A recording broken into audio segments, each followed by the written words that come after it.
연산군 10년. 때는 바야흐로 북정의 세월이었다. 조정은 당쟁에 휩싸였고 나라 살림은 도탄에 빠졌다. 웬 놈이냐? 계속 가라! 양반집엔 익명의 편지가 배달되고 장안엔 방이 붙기 시작했다. 그것은 모두 한글로 쓰여 있었다. 한글로 전해지는 광기에 찬 임금의 비행은 무서운 속도로 퍼져갔다. 급기야 익명으로 전해지던 비방글이 임금의 손에까지 쥐어지고 만다. 네 이름! 네가 대체 무슨 그런 신수령의 집에 통하였느냐? 그런 일 없사옵니다, 전하. 어디서 거짓을 고하려드느냐? 전하, 저자를 당장! 분노와 공포에 찬 연산군은 모든 국물을 봉쇄하고 범인을 잡아들이라 명한다. 불선자가 도망가는 것을 반드시 막아라! 그에 그치지 않고 그는 한글 교습을 중단시키고 한글로 쓰인 책들을 모조리 거두어 불태웠다. 명백한 언문 탄압이었다.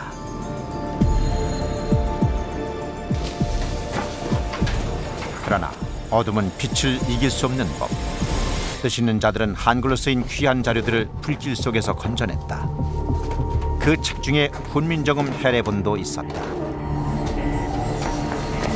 그렇게 한글을 둘러싼 진실은 기나긴 세월 속으로 묻혀버렸다.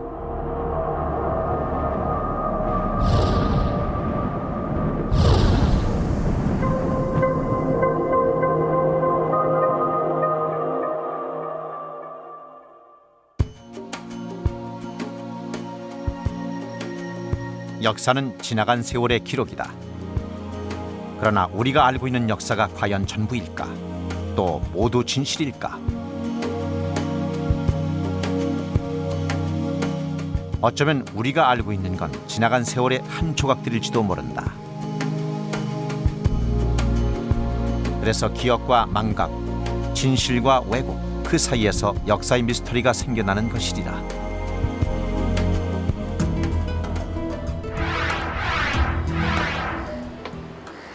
한글을 둘러싼 미스터리를 풀기 위해 찾아간 곳은 인도 서중부에 위치한 구자라트주였다.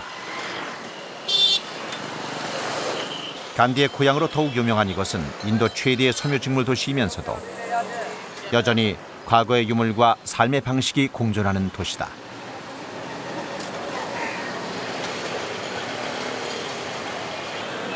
거기에서 취재팀이 발견한 건 한글과 닮은 글자들. 버스에 쓰여진 구자라트 문자는 분명 한글과 흡사했다.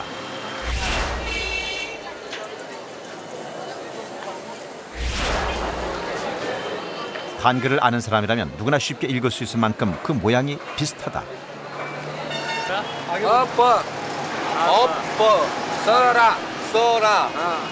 अप्सरा का क्या करने का है क्या करने का क्या अप्सरा परी परी 구자라트 문자는 산스크리트 문자의 하나로 방언처럼 이 지역을 중심으로 사용되는 문자다. 그것이 어떻게 이역만리 우리의 것과 비슷할 수 있는 것일까?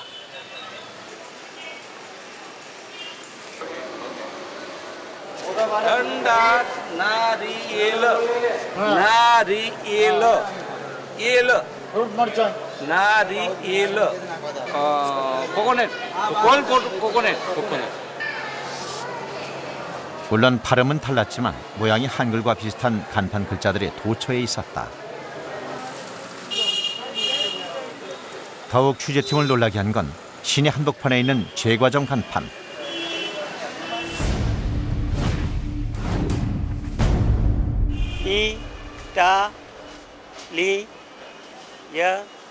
이탈리안 베이커리. 이것은 발음까지 비슷한 것이 아닌가. Italian curry biscuit, Italian curry pud biscuit. 도대체 한글과 구자라트 문자 사이엔 어떤 상관관계가 있는 것일까? 그 답을 찾기 위해 취재팀은 구자라트 대학 언어학과를 찾아간다. The vowels just like this. 거기에서 만난 닐롯 교수는 두 문자 사이에 비슷한 단어들을 추려냈다. The script of Gujarati words is similar with to Korean words. The words are garam, rag, gar, gar, rat. 이것은 결코 우연의 일치라고 볼 수 없다는 것이 닐롯 교수의 주장이다. Gore. The Brahmi script is the ancestors of many Indian and South Asian and Asian language scripts because and Korean is also rooted in Brahmi script. 과연 이 교수의 말은 진실일까? 취재진은 확인을 위해 종이에 한글을 쓴 뒤 그것을 사람들에게 읽어보게 했다. 길에서 만난 학생은 자신이 아는 단어를 읽기 시작했다.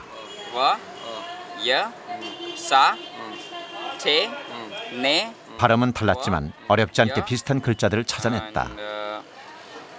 That's it. We don't know the Korean language, but these are the like it's kind of similar to Gujarati language. Okay. 그뿐이 아니었다.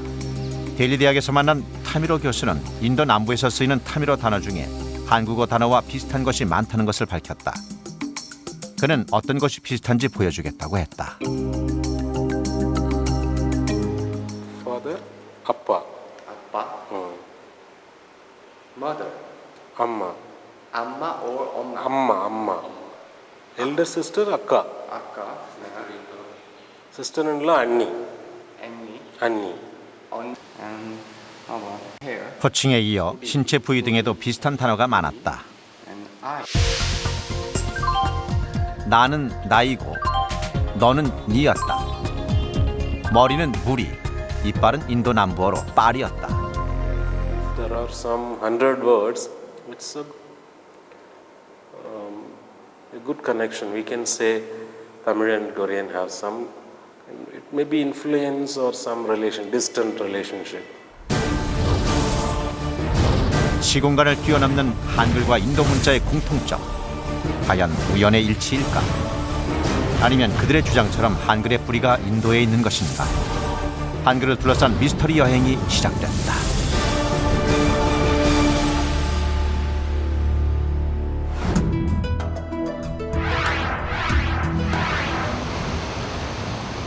한글은 세종대왕이 만들었다는 것은 굳은 믿음이었다. 그러나 학자들 사이에서는 그것을 둘러싼 여러 가지 기원설이 범람했다. 그 또 다른 기원설을 따라 찾아온 것은 일본의 가장 남쪽에 자리한 섬 규슈. 일본의 건국 신화의 발상지기도 한 이곳은 전통은 물론 그들의 전통 신앙이 뿌리 깊은 곳이기도 하다.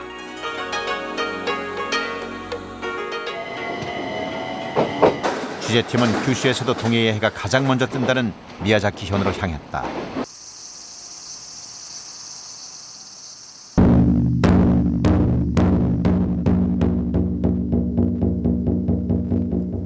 신들의 나라라고 불릴 만큼 다양한 신들을 모신 신사로 들어서기 위해 취재팀은 예를 다해야 했다.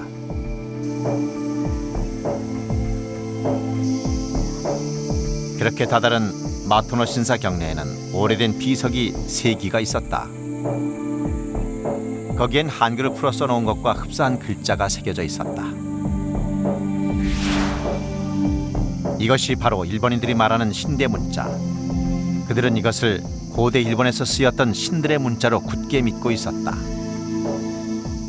ちらからですかね。こちらが立祭る。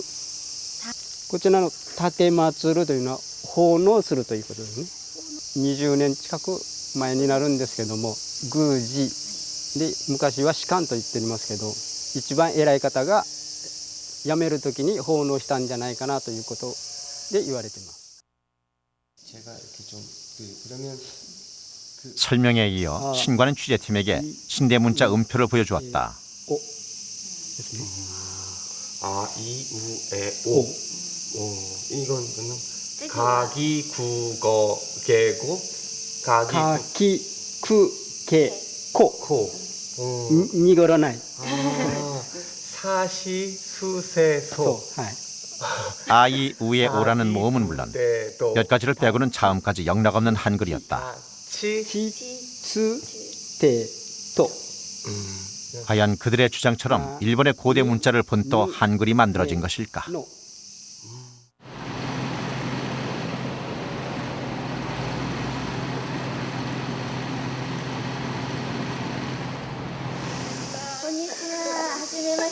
취재팀은 또 다른 신대 문자의 흔적을 찾아 도쿄의 한 서예 학원을 찾았다. 여느 서예 학원과 다르지 않은 이곳은 신대 문자를 배우는 학원이었다. 거기에도 어김없이 한글과 꼭 닮은 신대 문자가 있었다. 신대 문자의 전문가라는 안도 겐세츠 원장은 신대 문자는 신이 내린 문자로 굳게 믿고 있었다. 또 그녀는 정확하지 않지만 현재까지 200여 종류의 신대 문자가 신화시대부터 지금까지 전해져 온다고 설명했다.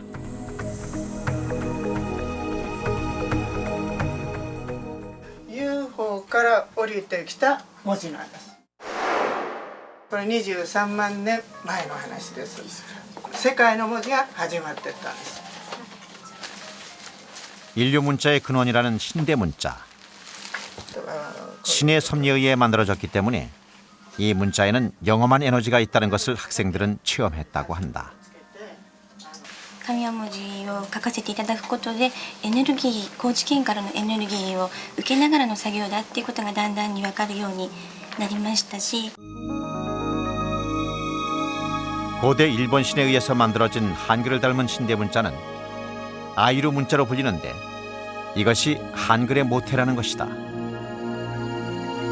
특히 직접 한글을 우리나라에 전해준 주인공이 바로 안도 겐세츠 원장이라는 설명이었다.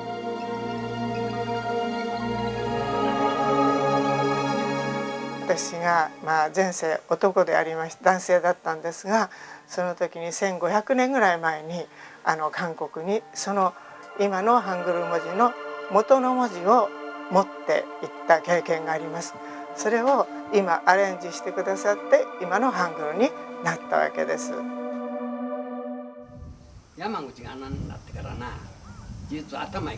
그런가 하면 도쿠시마현에 보관되고 있는 2장의 깃발에도 한글과 유사한 신대 문자가 쓰여 있다.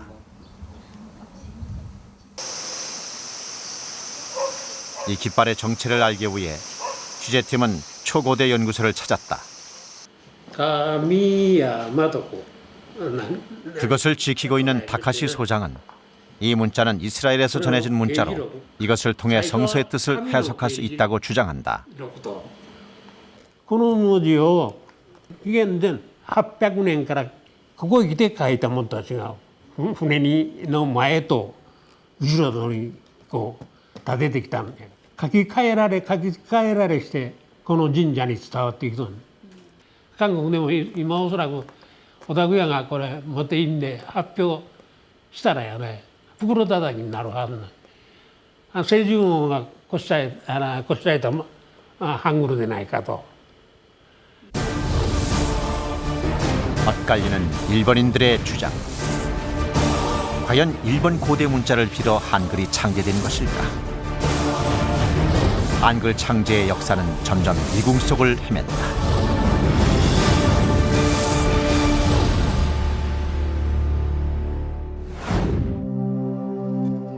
그렇다면 왜 이토록 많은 기원설이 난무하는 것일까? 그 뿌리는 이미 한글을 창제한 직후부터 시작됐다. 자기 글자를 가지는 것은 오랑캐나 하는 짓이온데 어찌 스스로 오랑캐가 되시고자 하시옵니까? 업무는 한글 창제는 세종의 비밀 프로젝트였다. 만 백성을 위하는 일은 그래서인지 창제 발표 후 집현전 학자들의 반발이 심했다. 이를 어찌 오랑캐 따위에 비유할 수 있단 말이오. 당시 부지학이었던 최만리의 상소문에 옛 글자를 본떠 한글을 만들었다는 내용이 나온다.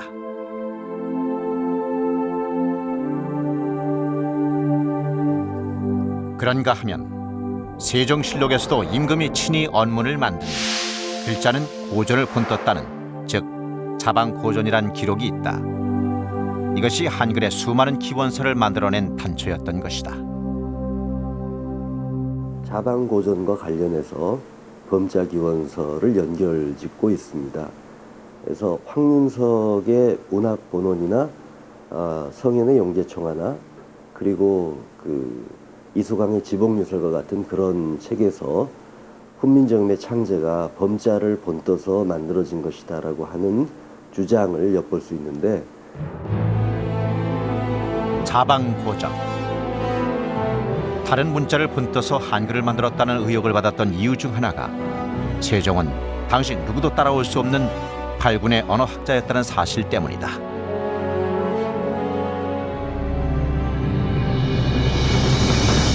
그는 한글을 창제하기 전까지 한반도 근방에서 사용되는 언어와 문자들을 두루 섭렵하였다.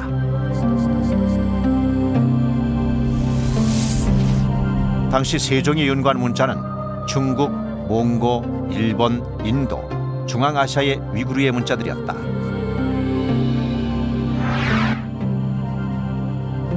경서와 역사서 같은 거, 또 운서 같은 거 안 보신 게 없습니다. 그리고 외국에 사신이 간다든가 가면은 외국에서 반드시 그 나온 책, 어떤 책을 가져와라.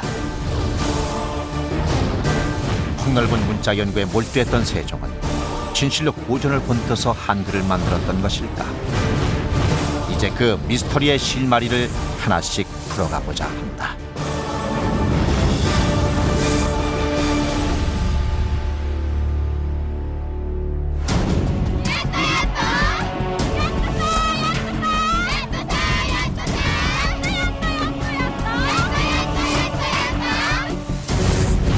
과연 흘러간 시간 속에 묻힌 진실은 무엇일까?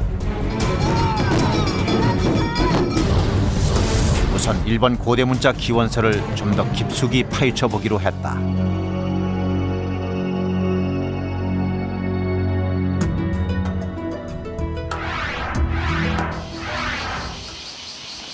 미스터리의 열쇠를 찾기 위해 취재팀이 찾아간 곳은 일본 남부에 있는 한 신사.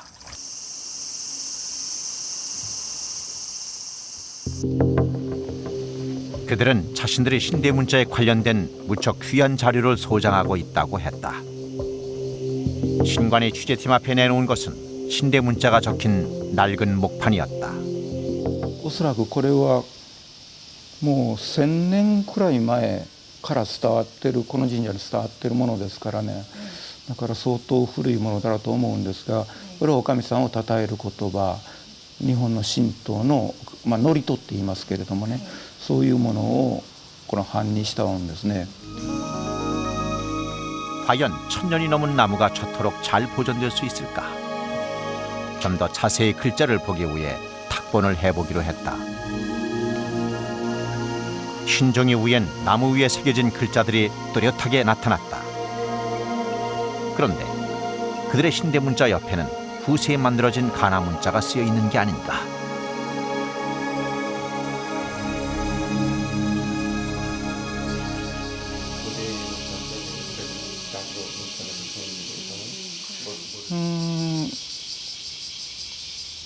신관은 아무 대답을 하지 못했다.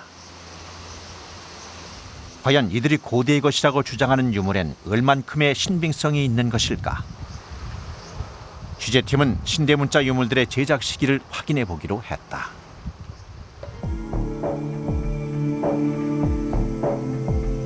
시코쿠 섬 도쿠시마현에 위치한 하나카시비는 한글과 비슷한 신대 문자를 대표하는 시비 중 하나다.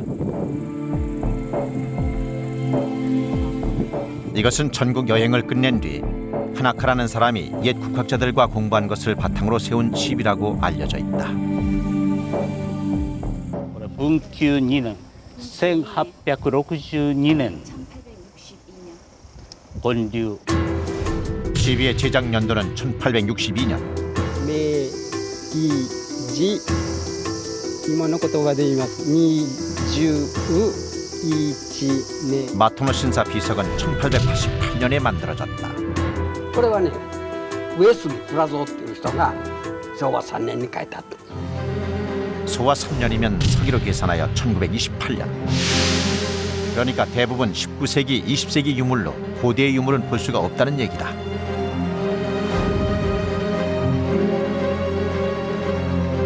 그렇다면 유물 한 점 없이 신대 문자의 존재가 어떻게 이어져 올 수 있었던 것일까? 지금껏 인터넷 등을 통해 신대 문자의 유물들이 소개됐다. 그 중에서도 가장 신빙성을 실어주는 사실은 그 유물이 일본의 대표적인 신사인 이세 신궁에 있다는 것이다. 특히 이세 신궁에 있는 청동 거울은 8세기에 만들어진 것으로 신대 문자가 적혀져 있다고 알려져 있다.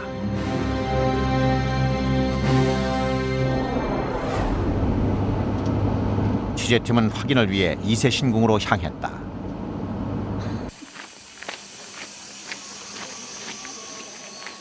미에현에 자리한 이세 신궁은 일본의 3대 신궁의 하나로 일본인이라면 죽기 전에 꼭 한번 가봐야 하는 신사 중 신사라 할 수 있다.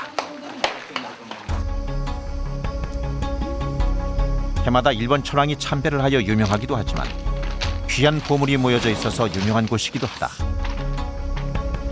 또한 그 이유 때문에 일부 구역은 출입이 엄격히 제한된다. ご許可いただく段階になってですね、やはりその先ほどおっしゃった神秘のものということもあってですね、私ども極力その撮影の方はですね、ちょっとお断りをしておるところなんですよ。 만약 고대의 유물이 이곳에 소장돼 있다면 신대 문자의 존재를 확인할 수 있을 터. 하지만 그들이 소장하고 있다는 유물의 도록 어디에도 우리가 찾는 신대 문자는 찾아볼 수 없었다.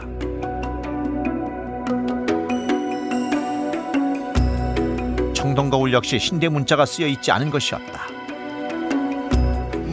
ちょっとここではあれですね。特にまたご神宝はこういう形やもんでもやっぱ全然違うし、ちょっと私もその鏡のことに関しては全然わからないもんであれなんですけど、ここであるものではそんなのはちょっと見たことはないです。 없다는 얘기네요, 그러면? そういう種類に関してもここはないですね。 이세 신궁에서조차 찾을 수 없는 고대에 존재했다는 신대 문자 유물. 그렇다면 신대 문자는 언제 만들어졌으며 그 실체는 과연 무엇일까? 그 실마리를 풀 수 있는 단서를 찾아낸 건 미야자키현에 자리한 한 신사에서였다. 寝台文字は嘘なんだよっていう形で聞いて、江戸時代に古代の日本に文字がなかったということになると世界に対して恥になるから、古代の日本にも文字があったということを証明するために江戸時代に石に彫り込んで各所に埋めたという話で聞いて。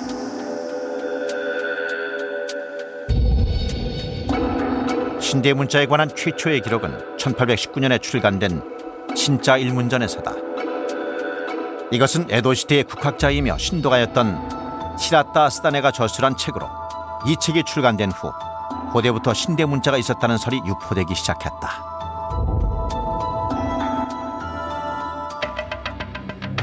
(19세기) 초 에도 시대는 대표적인 무사 시대로 강력한 정권을 통해 일본의 통일 지배가 가능해진 시기다. 그에 따라 민족을 묶는 이념이 필요했고 이때 나온 것이 국수주의와 상고 사상이었다. 그 영향으로 만들어진 고대 문자가 바로 신대 문자인 것이다. 신대 문자에 만약 우리 한글 같은 음소 문자가 있었다는 것 같으면 한자도 안 들어와야 될 끼고 가나도 만들 필요가 없은 거죠. 가나라든지 이런 것은 전부 다 7, 8세기 이후부터 서서히까지 12세기 사이에서 일본 사람들이 가나라는 것을 만들었는데 만약 그 이전에 우리 음소 문자인 이 한글과 같은 것이 신대에서 썼다는 것 같으면 이거는 뭐 일본 가나보다도 더 쓰는 데에서 우수한 이 한글을 두고 그 사람들이 일본 가나를 갖다 만들 이유가 없는 거죠. 이후 양심적인 학자들에 의해 신대 문자는 에도 시대에 만들어진 위작임이 만천하에 드러나게 됐다.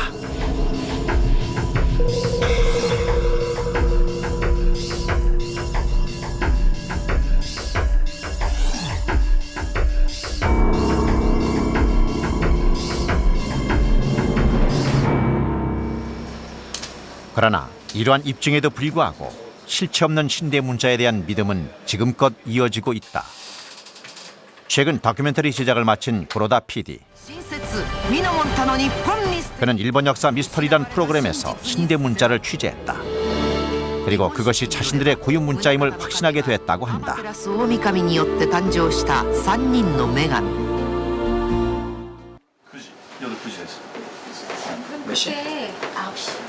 유물의 탄소 측정을 연구소에 맡겨놓았다며 그는 자신이 입수한 신대 문자 유물을 취재팀에게 보여주었다.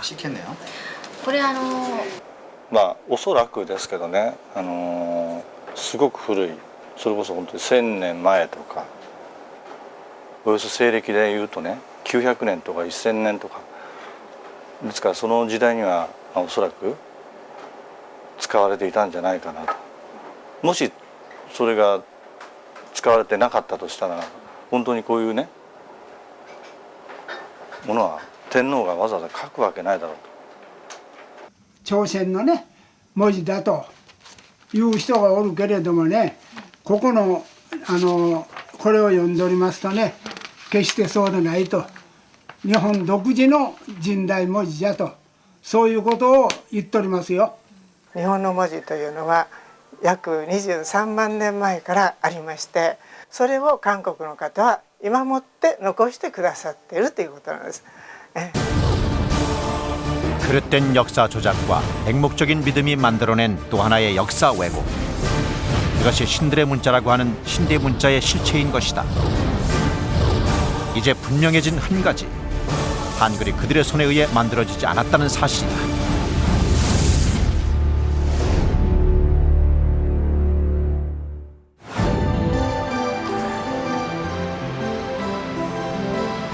이제 인도 문자 기원서를 알아보기 위해 취재팀이 찾아간 곳은 경상남도 김해시. 가야국의 시조인 김수로 왕의 왕릉이었다. 왕릉으로 통하는 문 윗부분. 물고기 2마리가 마주보고 있는 문양이 새겨 있다. 이것이 바로 인도 고유의 문양인 쌍어 문양이다.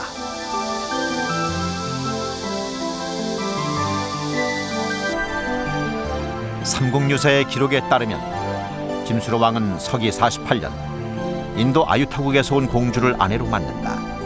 그녀가 바로 비단옷의 호황후인 것이다. 그녀가 가져왔다는 파사석으로 세운 석탑.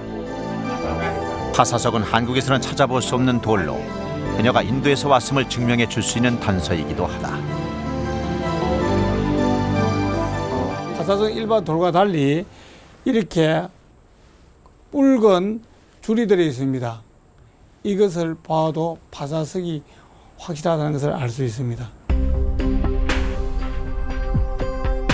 그렇다면 우리가 아는 것보다 훨씬 일찍부터 인도와의 직접적인 교류가 있었던 것일까?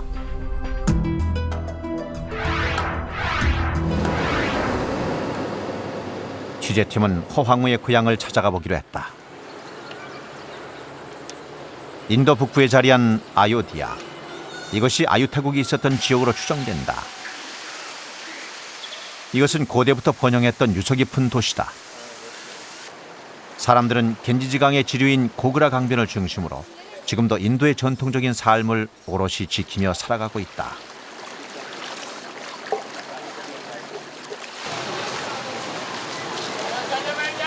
이곳에서 우선 찾아볼 것은 허황우가 가져왔다는 파사석이었다.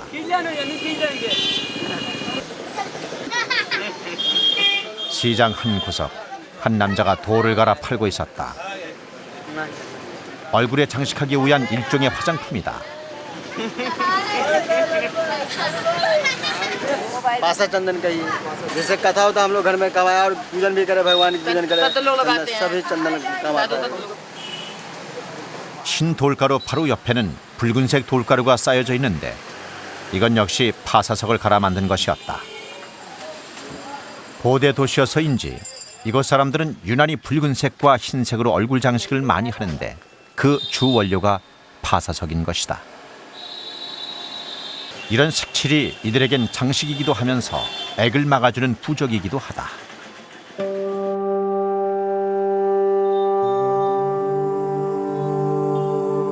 쌍어 문양도 도시 곳곳 오래된 건물에서 찾아볼 수 있었다.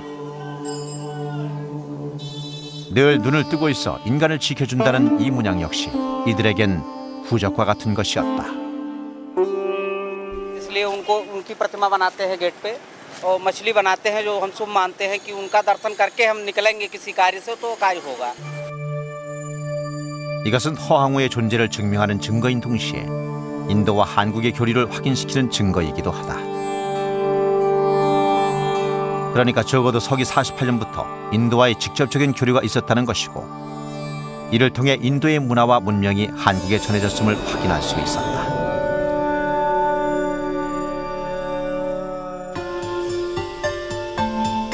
인도 문화 유입의 또 다른 통로는 다름 아닌 불교였다. 그 증거 중 하나가 한반도 땅끝인 해남, 달마산 밑에 자리 잡은 미황사다. 그곳 대웅전 천정 위에는 고대 산스크리트 문자가 하나 가득인데 이것은 이미 8세기에 인도 불교와의 직접적인 교류가 있었음을 확인시켜주는 유물이다.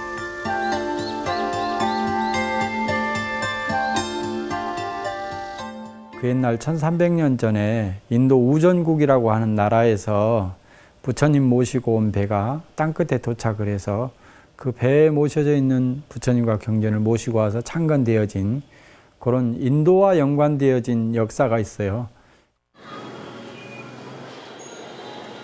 그러나 오랜 역사 속에 불교의 발상지인 인도에선 불교의 흔적을 찾아보기 쉽지 않다.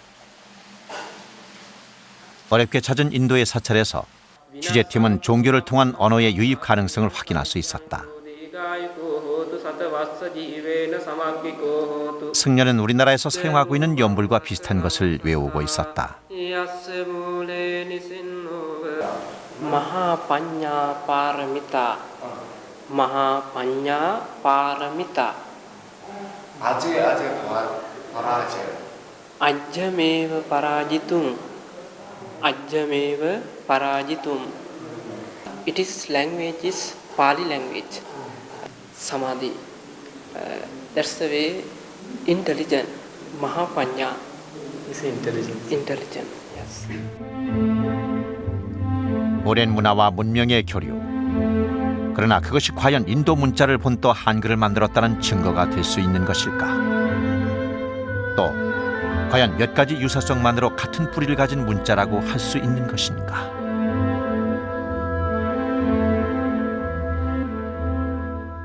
말이 들어왔다고 그래서 또는 서로 어떤 단어가 유입이 되었다고 그래서 그 단어를 표기하는 문자가 유입됐다고는 볼 수 없는 것이고요.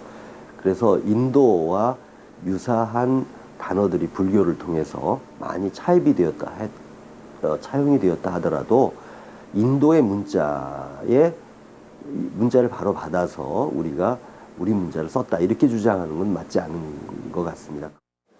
만일 세종대왕이 베꼈다면 분명히 그거 우리 직접 우리 눈으로 확인해 볼 수 있죠. 그렇지만 지금 보면은 한국어하고 힌디어를 보면은 비교해 보면은 우리 리얼이 글 모양밖에 다른 글이 하나도 비슷하게 보이지는 않습니다. 문자의 유사성을 증명하기 위해서는 글자의 모양은 물론 문자를 형성하고 있는 구조까지 파악해야 한다. 이역만리에서 뜻밖의 만난 구자라트 문자. 그 중에도 이탈리아라는 글자를 분석해보면 한글로 읽히는 음절과 다르게 분류되는 것을 알 수 있다.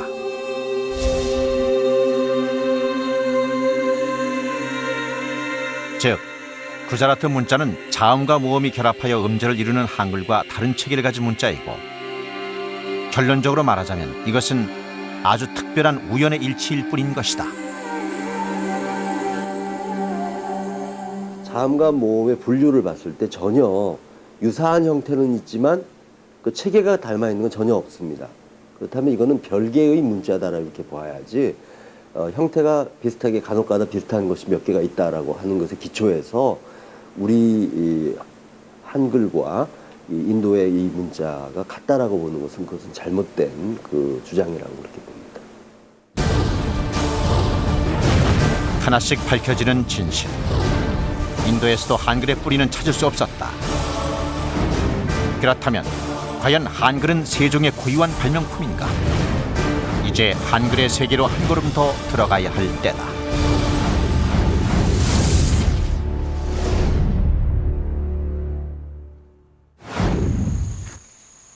한글의 비밀이 밝혀지게 된 건 경상북도 안동의 한 고택에서였다.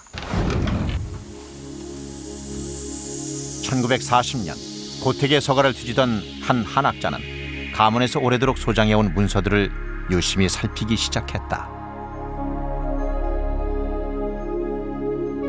그의 눈에 들어온 건 깊숙이 숨겨져 있던 고문서 한 권. 그것이 바로 훈민정음 해례본. 마침내 진실의 빛이 세상에 드러나는 순간이었다. 해례본은 일종의 한글 사용 설명서로 그것을 채우고 있는 6,211개의 글자들은 한글의 창제 원리와 운영 체계를 자세히 알려주고 있다. 누가 언제 어떻게 만들었냐, 이것이 확정된 것이 바로 해례본 발견이고, 그래서 그 가치가 바로 유네스코에서 인정돼 가지고 유네스코에서 인류 기록 문화유산으로서 등재되게 되는 것이 되는 겁니다. 그렇다면 왜 훈민정음은 그토록 독창적이라고 하는 것일까?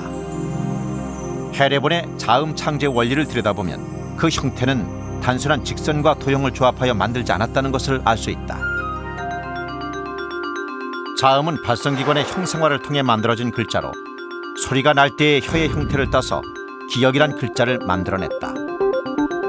다른 자음도 다 마찬가지인데 이처럼 소리를 자질대로 분류한 것은 그 자체가 음성학의 원리를 담고 있는 발상으로 다른 어떤 문자에서는 찾아볼 수 없는 과학성이 거기에 숨어있다. 이것은 음성학자로의 세종대왕을 다시 평가하게 하는 대목이기도 하다. 과학성은 거기에서 그치지 않는다. 기역, 니은, 디귿, 시읒, 이응을 소리 바탕으로 하여 거기에 획을 더하여 새로운 자음을 만들어내는 원리는 알파벳에서도 찾아볼 수 없는 체계화다.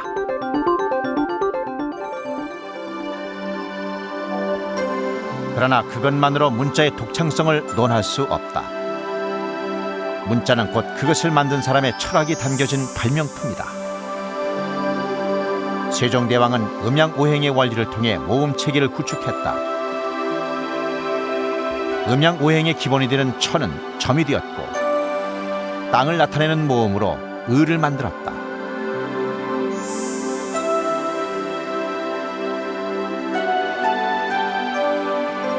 하늘과 땅의 형상화에 이어 사람의 모습을 상징화하여 모음 이를 창안해냈다.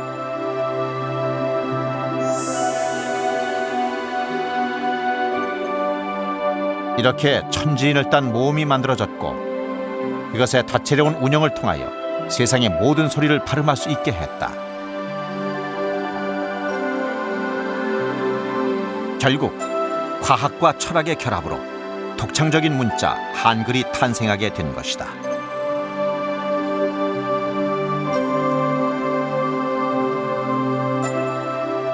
세종대왕은 15세기에 이미 서양에서 20세기에 완성한 우문론을 다 완성하신 분이라고 보면 됩니다. 그 음성학적인 자료에 의해서 모음의 위치, 조음점 이런 것을 모두 설명을 했습니다. 그러니까 언어학적으로 보더라도 이미 서양보다 한 500년 앞서서 이미 완성한 그런 아주 뛰어난 우문학자, 음성론자 이런 얘기를 말씀드릴 수 있습니다. 우리가 다시 한글의 독창성을 이야기하는 것은 이미 해례본에서 그 원리를 밝혔음에도 다른 기원서를 제기하는 우매함을 벗기 위해서다.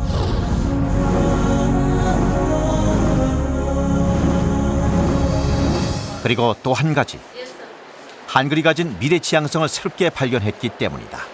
지하철이 있는 곳으로 이사를 했습니다. 한글의 또 다른 장점, 그것은 배우기가 쉽다는 것이다. 이사를 했다. 집을 다니는 내루 대학에서 한국어를 배우고 있는 학생들은 원리를 깨우치고 일주일 만에 한글을 읽고 쓸 수 있었다고 한다. 과학적인 시스템으로 구축된 문자이기 때문에 가능한 일이다. 일주일 만에. 일주일 만에? 쓸 수 있어요. 일주일 만에 쓸 수 있어요? 왜 그렇게 빨리 한글을 쓸 수 있었죠? 글자를 많이 안 해요. What is it? It's less less in number. 한글은 아주 시스테마틱 랭귀지이기 때문에 쓰기가 쉬워요. 시스테마틱. 그래서 인도 사람들한테는 받아들이기 아주 쉽죠. 왜 그러냐면 다 그 스퀘어 안에 그러니까 딱 논리가 있어서 금방 배울 수 있어요. 그게 장점이라고 생각합니다. 그보다 더 큰 장점을 인도에서 발견할 수 있었다. 한글은 자모음이 합하여 24개밖에 되지 않는 데다가 그것으로 모든 소리를 표현할 수 있다. 그에 비해 인도 문자로는 입력이 어려워 영어로 문자를 입력해야 하는 형편이다. कभी इंग्लिश में भी कभी कभी हिंदी में भी. English language there are only we have to type only 26 letters, but in the Hindi language there are more than 50, including vowels and consonants. That's right. That's why it is. 이러한 문자의 입력 속도와 편리함 때문에 소형 단말기 디지털화 시대에 한글이 새롭게 각광을 받고 있다.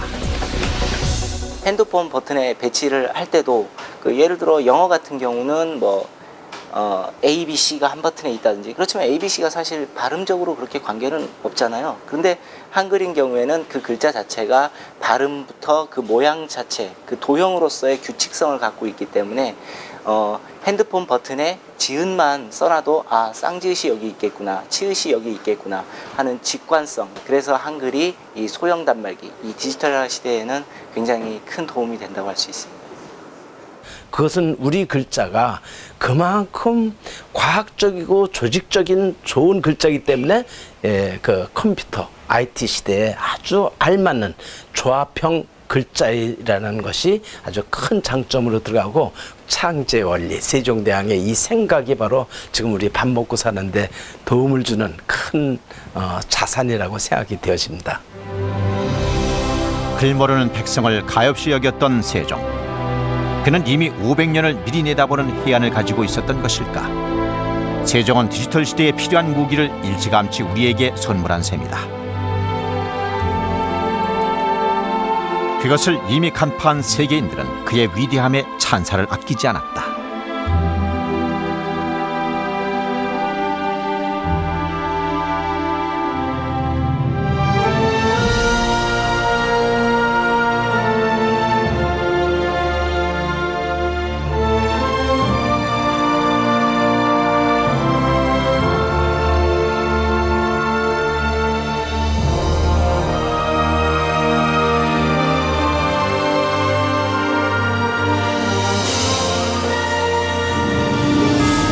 어쩌면 한글을 둘러싼 숱한 의혹은 위대한 문자이기 때문에 생겨난 의심과 질투인지도 모른다. 한 인간이 만들기에 불가능하다고 생각할 만큼 위대한 문자. 헬의 6211의 비밀은 세종의 천재성이었으리라. 하여 한글의 진짜 미스터리는 세종 그 자신인지도 모른다. 이 프로그램은 오리엔트 조경, 마이크로소프트, 상금상선, 방송문화진흥회 협찬입니다.